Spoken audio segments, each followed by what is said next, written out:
and thank you so much for joining us. Thank you so much for joining us in person and whoever is joining us online. So today we will be talking to a wonderful stylist, Raytell Bridges. He's been working with Flying Solo for quite a bit, and he had an amazing career that's over 12 years now. He styled for Vogue, Elle, Harper's, as well as Met Gala recently. So very high achieved stylist. So thank you so much, and thank you for joining us today. First, obviously, some of you know him personally, some got a chance to read about him already, but I want Raytell to introduce himself a little more and talk to us about, first of all, how he started his career and like from the very beginning, like 12 years ago when he started. Oh gosh, my name is Raytell. I'm from Brooklyn, New York, now living in Manhattan. I started 12 years ago. I actually wanted to be a model. I was enamored by this show. Maybe you've heard of it, America's Next Top Model. And I just knew I was going to be the next Tyson Beckford. I had it all figured out at 5'8". And that didn't pan out for too long. But I knew I wanted to be in fashion somewhere. So I knew a friend who had agency models, and I would work with the guys. They would bring their own clothes. And I hit it off with this photographer. His name was J.D. Barnes. And we were just testing models. 4 or 5, 6 girls a day in his basement in Roosevelt, Queens. And I was like stealing my mom's clothes out of her closet because I didn't have any designer connections yet. And that's how we built our first portfolios. And other photographers found me, other stylists found him, and it just took off from there. And here I am, 12 years later. Awesome. And how was, I know that we chatted a little bit before this panel, so tell us more about the very first steps in the fashion industry, including what you shared with me about how important it is to find your collaborators at the beginning, because what I know a lot about you guys, especially people that are starting out, I know that some in the audience already have their careers established. A lot of question that is asked is how to start. I don't have any connections yet, so how do I start in this fashion industry? Well, as a stylist, I would say find photographers who are kind of in your realm. You know, don't jump out the gate and DM Naomi Campbell. Instead, you know, I want to style you. Reach out to Stephen Meisel saying, hey, I want to style for your, whatever. Find new, fresh photographers who are just hungry as you are, and just work with them a lot. Work with them a lot. As a stylist, you can literally Google showrooms in New York City and send them an email and see how it goes. Or you can find Parsons students who are just eager to get their work out there, and that can be your first group of designers that you reach out to. And that's how I would say. That's a really awesome advice, and you guys all know that we also all about collaboration, and Flying Solo always was known for a place that grow not only designers, but we grow with stylists, and we believe that giving a chance to young talents is something that's beneficial for everyone. So when you give a chance to a young designer, to a young photographer if you're a stylist, or to a young stylist if you're a photographer, you might be just building your careers together. So that's definitely, I stand by this advice. So how do you work with designers? A lot of times designers ask is like, how do you reach out to a stylist like you? Obviously you have a high profile now, so what's the best way? Do you DM? Do you accept DMs, emails, or what's the best way? Listen, slide in my DMs, please. I'm always looking for new designers, established designers. Some stylists prefer email. It doesn't really matter to me. And look at the editorials that you like. Look at the fashion assistants, because they're always looking for designers to work with. A lot of times even more so than the stylist. So reach out to fashion assistants, reach out to the stylists themselves, reach out to creative directors, production companies, and if you can't have a lookbook, maybe get a mannequin and throw your designs on them, and take those pictures and send them out. So did you ever work with designers that like really, really new? Like this is their first like collection, maybe they just out of Parsons, or do you always work with a little more established one? I'm either or for me. And I love, again, fresh new designers. I think Parsons has so much amazing talent there, so I'm always looking at the Instagram and seeing who's coming up, who just had their graduate collections, and I'll send them a DM or email, and I'm open to meet. And when designer reach out to you, so do you prefer them to send like, I mean, you said like either or pictures, lookbook, or some mannequin pictures, but do you also go through their feed on Instagram, or do you prefer it to be like, this is what's available, or just give us a concrete advice on like how to get to you? How to get to me? I do go through the feed sometimes, but I don't want to scroll to 2017 to find, you know, a garment that you made. I would love it just to have it and say, hey, this is available, and I would love for you to work with it. So DMs for me are fine. Again, email for me is fine as well, but DM for sure. I'm always on Instagram. We all are. So DM for sure for me. Awesome. So tell us more about your very first like big publication. So how did it all come about, and what was your first big publication? My first big publication was Sean Magazine. Maybe you've heard of it, maybe not. But I was working with JD, and that's how we built our first portfolios. And a new school student by the name of Paul Joan actually reached out to me, and he had a connection at Sean Magazine. So we shot this big editorial on Roosevelt Island. It was all one designer, because I didn't know anybody else. And I remember sending it to the editor, and he was like, is this a lookbook? He's like, no, I just don't know anybody else. So that was my first big publication, Sean Magazine, 12 years ago. Amazing. And how did the first vogue came about? By accident. Okay, well, tell us more. I was working with a photographer, her name is Erica Astrid, and I literally just had some clothes from a previous shoot. Don't do that. And we shot a Wang Choi, and she pitched it to Vogue Italia, and they picked it up. I was gobsmacked because I had read Vogue Italia, you know, in English for a long time, and I was just like, oh my God, I can't believe this is happening to me. Awesome. Well, yeah, that's a good insight on the fact that even if you're not established yet, or you believe that you don't have any good connections yet, it all can happen to you. Just keep going, and that will be a good start. So let's talk a little more about press itself. I know that some of you obviously find this question silly, but this is the question that I ask a lot, especially from the designers. So why, as a designer, do you even need press? So what's great about having press or having yourself in Vogue or Elle or Sean Magazine? It raises your profile, and it gets more eyes on your work, and I think ultimately that's what we all want, right? We don't want to just be designing clothes in our kitchen for ourselves and for our aunts and uncles. You know, that's fine, but if you want to get on the red carpets, if you want to get into the magazines, it's just important to have more visibility. So that's what press is. It's more visibility for your brand, and that's what you need to make it to the next level, for sure. Yeah, and do you believe that, back in the day, press was literally just like someone see the dress, the ring, the pair of earrings in the magazine, and they'll buy it directly. It doesn't really work like this anymore, while there's still some direct sales, but press kind of shift gears a little bit. So do you believe it's important if you sell to a if you sell at a high price point, to have press, or do you believe it's like, you know, it's whatever, you can do it without press as well, as a young designer? As a young designer, again, we all need press. I mean, no matter what your price point is, what you should strive for is accessibility. You want everyone to be able to wear your clothes and buy your clothes. So it's important that you have press, even if you have a private clientele, because they're going to be the ones to talk to their friends or get published in their magazines. It's all press. Even word of mouth is press. So you want to make sure that you have access to your garments for sure.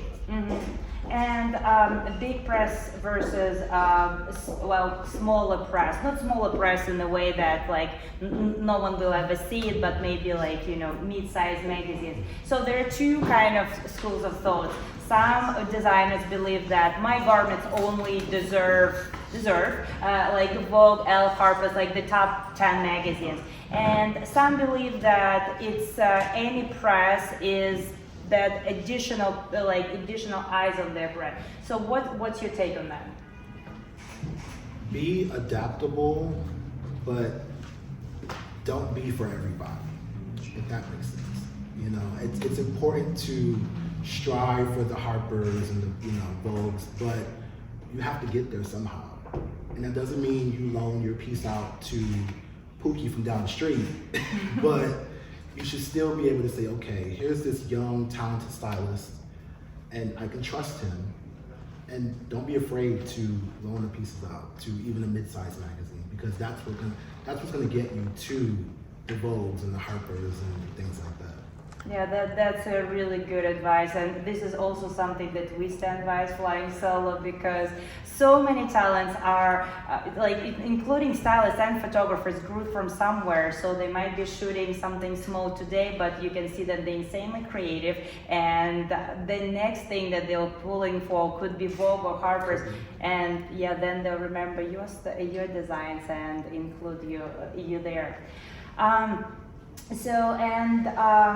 In terms of like the best practices of working with stylists in general and with you in particular, so what's the best practice, what's the worst, any horror stories that you experience, like working with young designers? So basically give advice what to avoid and maybe what to do. Oh gosh, dry clean your clothes, please. I've had so many times where I've pulled pieces and there's makeup on it, or it smells like secret deodorant from the last model who wore it. Take care of your pieces like we're gonna take care of them when we borrow them, for sure. Absolutely. That's the best practice for me, honestly. And reach out to stylists, but don't be annoying. Maybe once a season, you say, hey, I designed a new collection, or I have a couple of new pieces, but not every week. Because people will ignore you on purpose, and that's not what you want.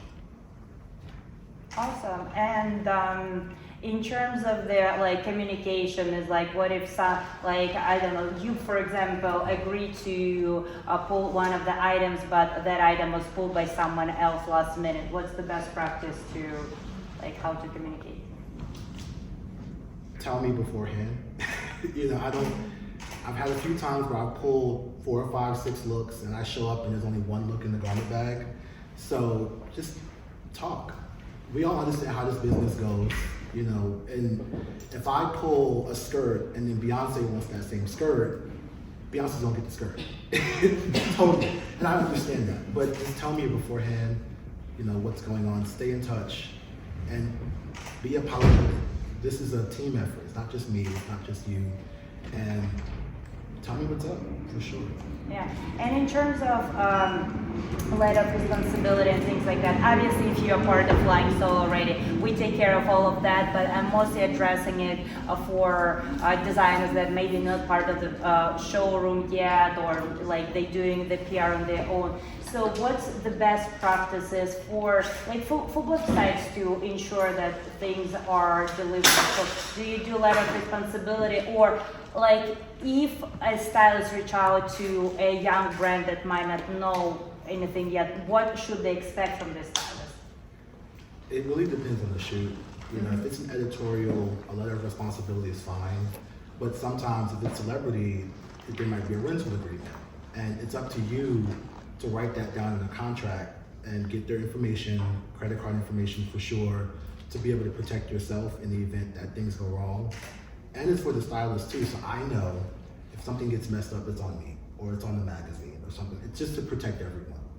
You can write a contract out, and it doesn't take long. You can probably find it on Google and use that always to protect yourself.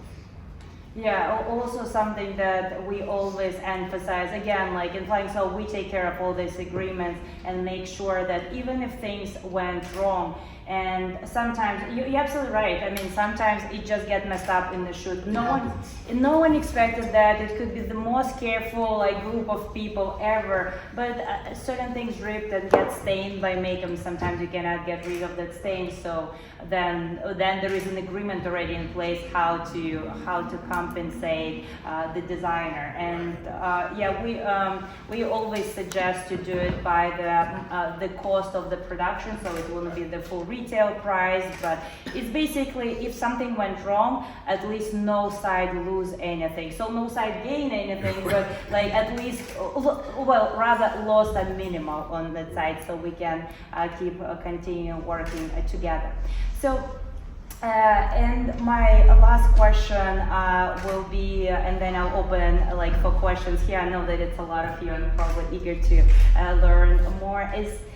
So what happens if you pull an item and it wasn't used on the photo shoot? Like, should designer be upset? Does it mean that you didn't like the item, or like what's the general thinking should be from the designer side? It's like, it came back, it wasn't used. What happens? I understand.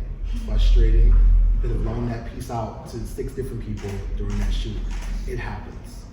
And just be adaptable, because I'm just as upset as you are. I promise you, when I pull this amazing look and I get the images back and it didn't get edited, or it happens. There's so many. If you look at a humongous fashion shoot, there's racks and racks and racks of clothes, and we're not going to always use all of them. It happens. So just be adaptable and be understanding of how the whole process goes when you're on set. It happens. But does it mean that you still like the item and might use it for a different photo? Oh, absolutely. I'm calling you again. I'm absolutely going back to you for sure. Because I take it personally. I'm like, wow, I can use that. I can do this. So definitely. Yeah, no, it's definitely something how things happen, and I know that for young designers it could be very frustrating. Like, oh, it was pulled for such a big photo shoot. Why didn't they use it? Does it mean that editor didn't like it? Do you think that this garment is not worth the attention? It often doesn't mean any of that. It often means it didn't fit the model, first and foremost. Sometimes piece was amazing, didn't work with the look. Sometimes it was shot and they cut it out because they need only 6 pages and that was the same. It could be so many variables, but one thing remain that constant, that if stylists like a certain design and they're already attracted to your pieces, it's so much likely they'll pull you again. And it's like, that means that more or less, like, more likely you end up being used in one of their photo shoots. So never be discouraged when it didn't happen from the very first time, especially if it was a pull for a big publication. It's like hurts the most, I know, but it means it happens at some point. You were chosen already, so that's a really, really good sign. It means you're worthy of attention of the stylists that work for that publication. So it means you're definitely on your way. It just might take a little more time. So as I promised, I open for questions. So if you have a question, please raise your hand and we'll answer it. Hi, my name is Amanda. I'm an e-commerce worker stylist. I got my question. I'm trying to make this question as concise as possible, because you said you started off wanting to be a model, and then you decided to build your empire from the ground up by like teaming up with like lateral friends. And so I'm curious in terms of like your career being a journey as opposed to a destination. Do you feel like there was that one project that like was picked up and then that's when your career took off, or you think it's a culmination of the 12 years you put in? It's definitely a culmination. Okay. I don't know where I'm going, but I'm happy to be there. Okay. That's just kind of where I am. You know, and every shoot is a step towards who knows, you know, and I've learned very early on, be adaptable. You know, you never know, maybe you get called for a commercial job, you're like, I don't do commercial, but it could fund that next editorial project that you just be adaptable. Yeah. Awesome. Other questions? What do you think about like sustainable fashion? Do you feel like a stylist, or do you find yourself like depending on who you're styling, busting like sustainable pieces? I mean, it depends on the client for sure. I am all about saving the planet, and sustainability. I know fashion is like, when it comes to sustainability, but I'm all about it for sure. Awesome. Do you represent sustainable fashion? That's what I Yes, asked I you. represent a brand called Vera. So we make shoes from like apple skin, apple. Really? Yeah, I have them on now. That's so cool. Amazing. So we have like You got a high car? heels. We have like high heels and different kinds of shoes. Love that. Amazing. Thank you. Other questions? Guys, don't be shy. It's a really good chance to ask, to ask great questions. Anything about designer, like from designers or photographers or stylists here? Yeah. We'll do it one by one. Yeah. Go Hi, ahead. Rachel. My name's Amy. Hi. Nice to meet you. Nice to meet you. How important do you think test shoots are? So say you're a stylist and you're beginning to build your group or your team. How long should you be doing test shoots, and do you feel like they're beneficial at the end? Because I feel like in the beginning it can be a give or take, whether you don't know, so you're working with a photographer for the first time, and a stylist puts all of this work into it, and it's just like, man, I don't like these photos. So do you think there's a timeline in terms of like how much effort and energy you put in these test shoots, or do you believe in, or let me backtrack, or assisting a stylist to build up your knowledge and experience versus doing these test shoots? That's kind of I'm still testing to this day because testing is a way of like trying out new ideas, building your aesthetic, and it never stops. You may think that you're pigeonholed into I like doing this one thing, and maybe you want to try something different. So don't be afraid to test. I built my career off of testing. Like my first 5 or 6 years, I was predominantly testing with the sprinkle of editorials here and there. But don't be afraid to test, even now. And do you get pictures at the end of those test shoots? So like for those of you who don't know, so like what's the purpose of the test shoot? For me, sometimes it's, I have these really amazing clothes and, they didn't get chosen for the editorial I wanted them for, but hey, let's do this crazy. And really testing is also a moment to just kind of let loose and have fun, because sometimes when you do editorials, there's a mood board and the hair has to be this way, and the makeup has to be that way. But when it's testing, you can do whatever you want. And that's when you can truly just show, here's what I got, for sure. And you do get pictures back, hopefully, hopefully. Awesome. Hi, my question is, my name is Paris Warren. I'm a creative director and wardrobe stylist. My question would be is, do you feel differently now that you're signed as a stylist and a creative director versus when you were an independent stylist? Do I feel differently? Yes, and I say yes because it's so nice as somebody who did it by myself for 11 years to have somebody who's like on those emails with me, going to bat in the trenches with me, helping me get stuff, helping me get work, and really feeling like, hey, I'm not alone. There's someone in my corner who's actually rooting for me. We were all rooting for you, for sure. So you feel like it's definitely more of a pro than a con kind of thing? It's definitely helps you elevate in ways that you feel like you wouldn't be able to elevate if you were still an independent stylist and creative director? Personally, for me, yes. But I mean, 2023, you can do a lot by yourself. Yeah. You know what I mean? It doesn't. 10 years ago, maybe it was you have to get signed to do this and do that, and now it's just like if you have the business acumen and the knowledge and the great branding, you can do it just as easily as somebody who is signed to a major agency, for sure. I don't think it should be like this end-all be-all at all. Thank you, appreciate that. And how did you get signed, or how does, what's the way to get signed if there is someone interested in being assigned, or just? Oh gosh. So remember when I started annoying? I was annoying. Like every season I was like, hey, I'm here. Hey, well, let's have a meeting. Ignored. And then this last go around, I emailed like 15 different agencies. Like, hey, I exist, I matter. And art department got back to me, and it was like, it was so easy. And I'm so used to having them fight for everything. So I was like, nah, I don't believe it. You know, we got on the call the day after the email. We spent 45 minutes talking about Drag Race. And, you know, the day after that, she sent me a contract. And I was like, oh, okay. Yay me. Yeah, it certainly was easy, but after 11 years like of trying, so at the last, well, amazing story. We had a question there. Hi, I just wanted to know if you have you ever been like a mentor or do you offer like any like mentorship, like working with clients? Or you open to that?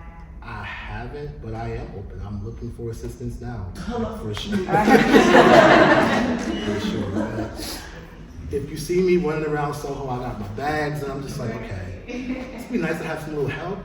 Just a little bit. See For guys, sure. yeah, there is opening in internships already here. Yeah. So I have one more question Sure. actually, but more so, you as a creative director and wardrobe stylist, when it comes to having a stylist assistant, can you talk a little bit about what a stylist assistant does? Because I think that there's a slight misconception of like the job of a stylist assistant versus like because there's like a lot of wear and tear that goes into, and I don't think like up and coming stylists really understand that. So can you talk about that a little bit? Well, for me, Or what do you look for as someone that you're looking for as a stylist assistant, and what does that look like? for me, I think extra pair of hands is Right. always a good thing, you know. And I work out, but not that much. So I'm so nice to just have like people on set with me that are helping me do this, and I can't be everywhere all at once. Sure. Yeah. So if I'm getting the model dress, steam the next outfit, or I don't think I'm the most talkative person, so smooth them, you know, for me, and I'm coming out like, yeah, put that on. You know, that's what I like. Just somebody who's my kind of polar opposite, because I think I'm very shy and reserved. So if you are talkative and you can network and mingle, that's amazing for me personally. And how do they reach you if they want to submit their candidacy to be your assistant? Email. That's what I'm like adamant about. I know I said DM me, but I prefer email. If you have a fashion resume, that's great. If you don't, that's also okay, but definitely email. Awesome. Okay, other questions? Hi, I have a question. You're gorgeous. What inspires you? Huh? You're gorgeous. Right back at you. What inspires you, and how do you keep up with like demands? You know, people are always going to be demanding wants more from you. So how do you? What inspires me? Honestly, video games and like anime and these things I grew up with as a kid. You know, reading the X-Men comic books and being transported to this world of superheroes, and you know, then I discovered fashion, and I was like, oh, they're actually doing what I'm reading in real life, and that's what truly inspires me. It's not always easy. You know, I actually wanted to quit last year. I was like, I'm done. You know, but I said, I can't see myself doing anything else. You know, like when I'm on set, I just get filled with this, you know, and what else I'm gonna do? You know, this has to be it for me. So that's truly what inspires me, the journey, honestly. And as far as demands, no is a complete sentence for me. Like, no, I don't want to do that. You know, and being okay with that, just say, I don't want to do that, it doesn't fit me or whatever, and don't be afraid to say no. You know, when it comes to demand, because I'm super big on mental health, and if you're not okay up here, you cannot work at all. And they'll just replace you if something happens. So just take care of yourself as far as demands go. Great advice. Anyone else? I saw some questions somewhere. Yeah. Hi. Do you have an advice for someone who is starting now? Like anything? I mean, because nowadays it's like you have so many products everywhere in any categories you think about it. Right. So, and as you said, for example, also doing marketing materials is much easier than before and less expensive. So it doesn't mean that if you have the best photographer, you will stand out. Right. On one side, you can do it alone, but it's true also that we are every day, we have so many advertising and everything that it's always much more difficult than in the past. So, do you have an advice or how do you see, I mean, I would say the fashion, but everything that is related to this field. I do beauty products, I do skincare. And for example, there are a lot of skincare products everywhere. Honestly. And do you have an advice for someone who is starting right now? Something that could catch your attention, for example, if you would be also a consumer on the other side, that you would say, this is something I would expect today from a product, any kind, or from a brand, than a product that I don't find anywhere. So just starting out, advice for starting out. Be adaptable. And it's related to the question, but be careful what you consume on social media because it's so easy to compare where you are versus where someone else is. So just be careful, I would say. But stay the course. If you truly believe in what you're doing, keep doing it. And it doesn't matter if it's being picked up right now or if somebody's not really, it's not happening as big for you as you would like it to immediately. Stay the course. It's been 12 years for me and there's still things I want to do that I haven't even touched on yet, but keep at it. If it's something that you truly want to do, then it's meant for you. I believe that.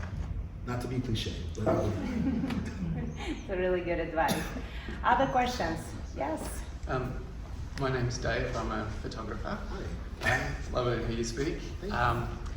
In terms of editorial relationships, is it usually the stylist that has a relationship with the magazines, or the photographer, or a mix of both? It's a mix of both. Okay. A lot of my editorials come from the photographer, but it can be me as well, just reaching out to the editor or the creative director of the magazine. Send them an email. Sure. Send them an email. If that's what you want to do, then don't be afraid to just, hey, here's an email. Don't send them your life story. Don't send them, that's what I was doing when I first started. I was sending, 3 paragraphs of, I want to do this and this and this. Keep it short and sweet and just reach out and introduce yourself. Awesome. And they had a question there? Oh, I was gonna say, I don't know if you remember me. I remember you. I just wanted to say congratulations because I remember you from the very beginning when you were getting started, and it's really good to see you doing what you're doing, man. I appreciate you. Thank you. Yes, sir. Congratulations. And everything he said, I can tell you he actually did. I watched him. I ain't lying. Amazing, man. Thank you. Awesome. And I have a question. So what do you do on your off days when you don't have to? Play Street Fighter. I'm either in the gym or I'm at home playing Mortal Kombat, Street Fighter. That's my life. I am a nerd to my core. For sure. How do you manage it? Manage. Like not working for that month? Oh, I hate it. I hate it. It's so funny because when you're like busy, you're like, oh my God, I wish I had an off day.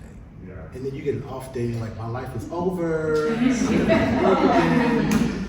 You have to find that balance and you need it to just rest and say, I'm not doing anything today. I'm gonna eat my avocado toast and lay down and be okay with that. You have to mentally tell yourself. Yes. I did another question. What advice do you have for stylists who have that dry spell? You say dry spell. Like, let's say if you have you have clients working like back to back, and then like there's like this stagnancy, like out of nowhere that can last like 5 weeks, 6 months to a year. If you have another source of income, great. Yeah. Find a hobby. Honestly, pick up backgammon or something because it happens to the best of us. Okay. Even the top stylists don't work every single day. They work more often than other stylists, but they don't always work all the time. So that's when they're traveling and they're doing whatever they're doing, spending their riches. But find a hobby. Or let that be your time to establish these other creative relationships. Like, hey, I'm not shooting a client, but I want to do this really crazy, kooky shoot. Let me put a team together and just do it. Go for it. That's your time to like do what you want. Because we're so used to everybody telling us what we have to do as a stylist. This is your moment to just do whatever you want, for sure. Okay, a last couple of questions. No, well, then I have the last question. So, if you would have give like couple advices to yourself 12 years ago when you were just starting and you didn't know whether you make it or not in this industry, what would it be? Keep going. Keep going. Just like, you may not exactly know what you're doing. I still don't. Y'all ain't hear that from me. But keep going. And again, be adaptable. You know, I knew I wanted to be this like super high fashion editorial stylist. Then I realized that doesn't always pay the bills. So I'm like, okay, now I'm doing e-com stuff, and now I'm doing the editorial stuff with the e-com. Just be adaptable, for sure. And it's not always gonna be easy.